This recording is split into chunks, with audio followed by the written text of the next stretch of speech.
الله الرحمن الرحيم. In the name of Allah, the Beneficent, the Merciful. Assalamu Alaykum, brothers and sisters. Today I have another reaction video. In this reaction video, a sister explains how she discovered Islam and how she became a Muslim at the end. And the video title says, why it took me 2 years to convert to Islam. And her name is Kelly Mariam. So the story of the sister, we're gonna be watching together all the way to the end.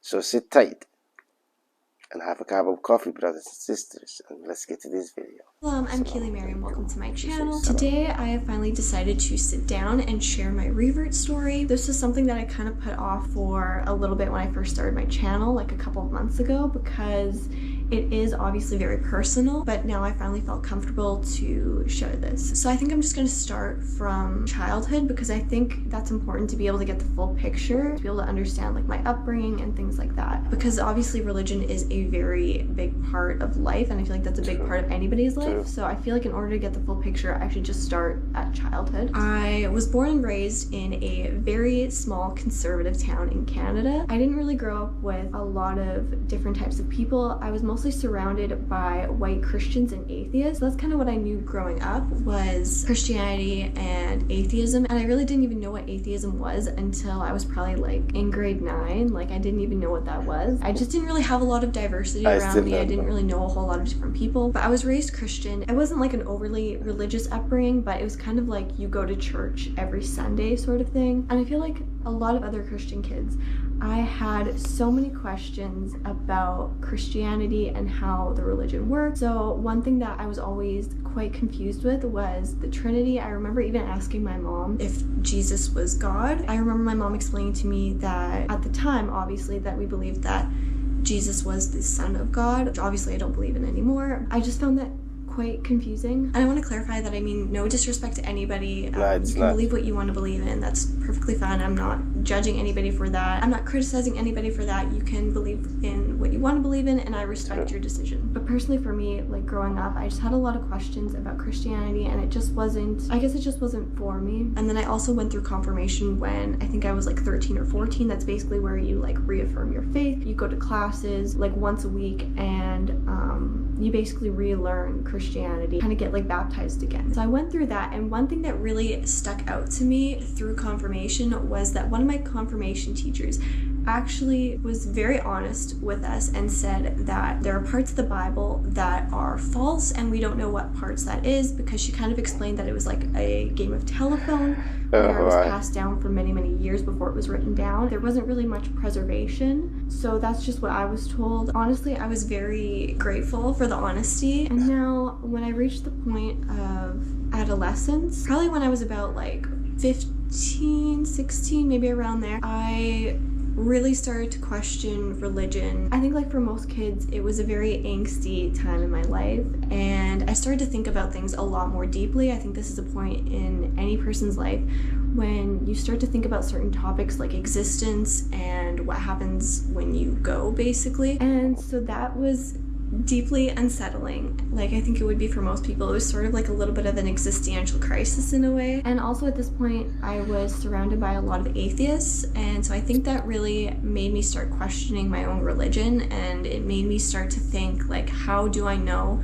that this religion is the true religion when there's so many other religions out there, and I've never really looked into any of them? And so this is kind of a confusing point in my life where I was really just searching different religions and trying to figure out which one I believed in, which one I agreed with. So I kind of flipped between agnosticism and believing in God. It was a very confusing time. It's hard for me to even keep it straight in my head, like what was going on. So I would look into different religions, but obviously I didn't look into all of them. I think there's so many religions out there, I don't know if that's even possible, but I would look into like paganism, Wicca, like spirituality, Buddhism, Hinduism, things like that, because I thought I was looking for something that was so different from what I initially believed in. So I kind of started out with probably the least similar. And so I was searching for a very long time. I never really found anything that stuck, and I think I did learn a lot. So I think I learned a lot of valuable things about different people and different people's beliefs.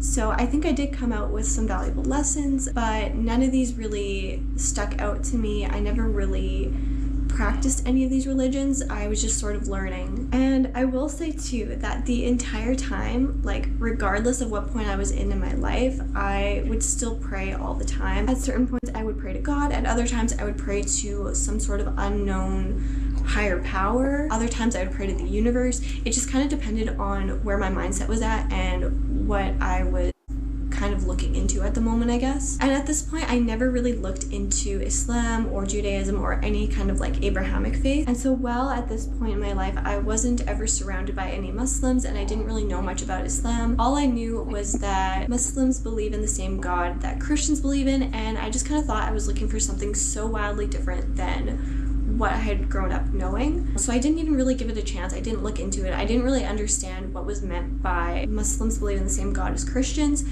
And so I kind of just left it at that. One thing that I find interesting though, looking back on, is that I was very anti-Islamophobia. Like, I didn't know much about Islam, but I was very much against Islamophobia. I would always immediately shut down any type of Islamophobia, and I would get really upset when people were Islamophobic. And so there were other types of discrimination that I was obviously always against, but for some reason Islamophobia was one that I was just very passionate about, and I don't really know why. I always knew that Muslims were not people to be afraid of. I was always confused whenever people would be saying how scary Muslims were or talking negatively about Muslims for some reason. And I was always quite aware of a lot of the propaganda that was spread by the media, very anti-Muslim propaganda, I guess you could say. So yeah, I would always just question why adults were saying that Muslims are so scary or that these certain people are just inherently bad. Like, I always questioned why this one group of people is bad and we're good. I never really understood why people talked like that or why people thought like that. But obviously once I reached adolescence and was a teenager, I was able to kind of think a little bit more critically about this. Now, once I went away to university to a different city, I was surrounded by so many different people of different ethnicities, different cultures, different religions, and I actually ended up meeting my husband through a group of mutual friends that we had at the time. And so we would often get into conversations about religion a lot. So at the time I was in a very agnostic mindset when I met my husband, and not really having philosophy of science taught to me, because I feel like that's very important, and I never learned that until quite a bit later in my education when, interestingly enough, I was actually doing a liberal arts class. I think this is a problem that I kind of ran into in thinking that science was an absolute truth, and I learned much later that science doesn't provide absolute truth, and it is fallible because it's done by humans, obviously, and science is basically just a way of learning about the world around you, and it doesn't provide absolute truth. So I was very much committing something called scientism, where it was almost like taking science as a religion, and I think a lot of people run into this, and a lot of science students run into this as well, and I was no exception. So anyways, when me and my husband first met, we would talk about religion a lot, and I feel like I had a lot of questions. I wouldn't really necessarily call it like debating, but I think I would have a lot of questions about science specifically and asking about what Islam said about it. And I feel like I was very much obviously in the mindset of scientism, so I was kind of coming at religion from that point of view. And so eventually, through us talking and kind of debating about religion, I eventually started to believe in God again. So how I knew God was obviously through Christianity, so I just kind of went back to Christianity because that's what I knew. And I started studying Christianity again, I started reading the Bible, but I did still have questions, but I was still Christian, I just had questions. And so then we got engaged, and before we wanted to get married, I wanted to learn more about Islam, and so he would show me videos and answer questions that I had, but there were some things that he obviously didn't know how to answer, or he just was worried about wording things in the wrong way, especially because English isn't his native language, and so sometimes he didn't know some of the words for certain religious terms. So he offered to take me to the mosque when there was a class running for reverts, so I ended up going, and the class was actually canceled on the day day that I went, but there were a few reverts who were there who thought that the class was still on for some reason. And so I ended up talking to this lady, and so this lady had been Muslim for, I don't know, maybe like 15 or 20 years. I can't remember exactly. And she was a white Canadian lady. This is the first time that I actually ever met a revert or a Muslim that was white. So for me, that was actually like a really interesting experience. And it showed me that, you know, that there are white people who are Muslim when the only Muslims that I ever saw were not white. So yeah, I was talking to this lady. She was showing me the basics of Islam, about the pillars. She also grabbed me some pamphlets. So she got me a pamphlet, I think, on the pillars of Islam. And then I think there was another pamphlet on sort of the scientific evidence for Islam. That one was actually a really important one for me, because before then it was hard to kind of figure out how science and religion can kind of coexist. And she also wrote down on a paper different YouTube channels to check out and YouTube videos. And she also took me to the prayer area, and I was able to watch people pray and see how they prayed kind of in a congregation. And so that was really interesting to me to see that for the first time. So when I went home, I did eventually look into some of these videos, and the first video that I watched was actually very eye-opening. It was this man talking about his revert story, and a lot of the things in his early life really resonated with me. There were a lot of questions that I had, and he showed how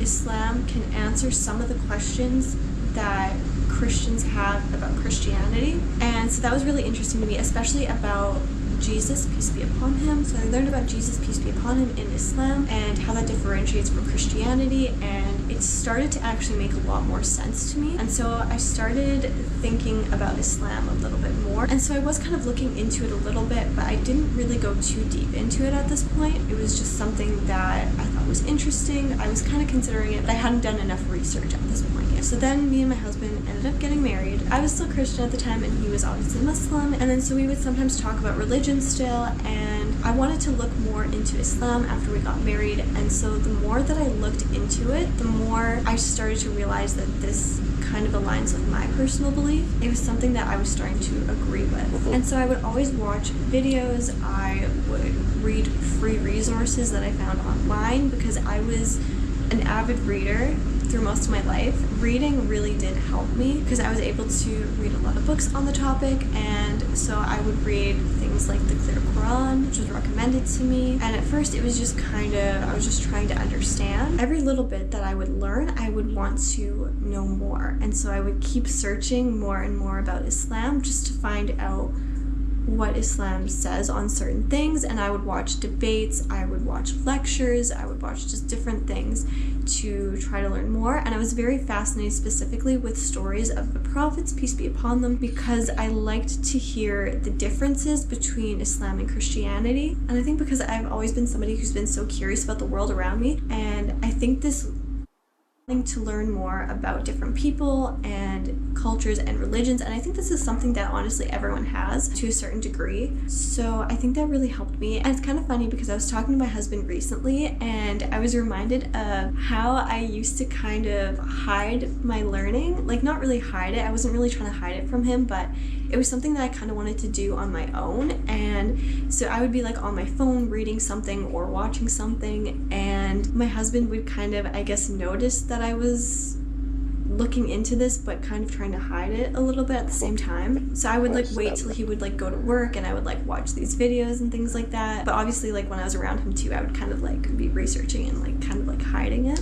Yeah, it's just funny that he kind of like knew this the whole time. But then there would be points when he would go to work and I would find something that was just so fascinating, and I would just start texting him. Like, I couldn't hide it anymore, so I would just text him and be like, did you know this? Like, this is so cool. And so we would just have a discussion like over text, like when he was at work, and I would be asking him questions and things like that. And so probably like 2 to 3 months into researching, I decided that I wanted to convert to Islam. I decided that this was what I really wanted. So I told my husband that, and I made the decision that I would be fasting that year during Ramadan. So I did. And the decision initially was that I was going to convert right after Ramadan. But that didn't really happen because of a number of things, honestly. It's kind of hard to describe this or to talk about this, but I feel like part of it was that I wanted to wear the hijab, like I decided, because once I learned about the reasons for wearing hijab in Islam, I decided that that's what I wanted to wear, but I wanted to be able to wear it immediately, and I think that was kind of my mistake. And so part of it was that I was nervous because obviously if I'm wearing hijab, I have to kind of tell people that I'm Muslim. I'm very clearly Muslim if I'm wearing a hijab. So I was kind of nervous in that way because while I didn't think most people in my life would react negatively, there's always that like 0.01% chance that they will. And another reason why I was kind of slow to convert was because I was worried that I wasn't good enough. Like I wanted to know how to pray 5 times a day and be able to do that 5 times a day.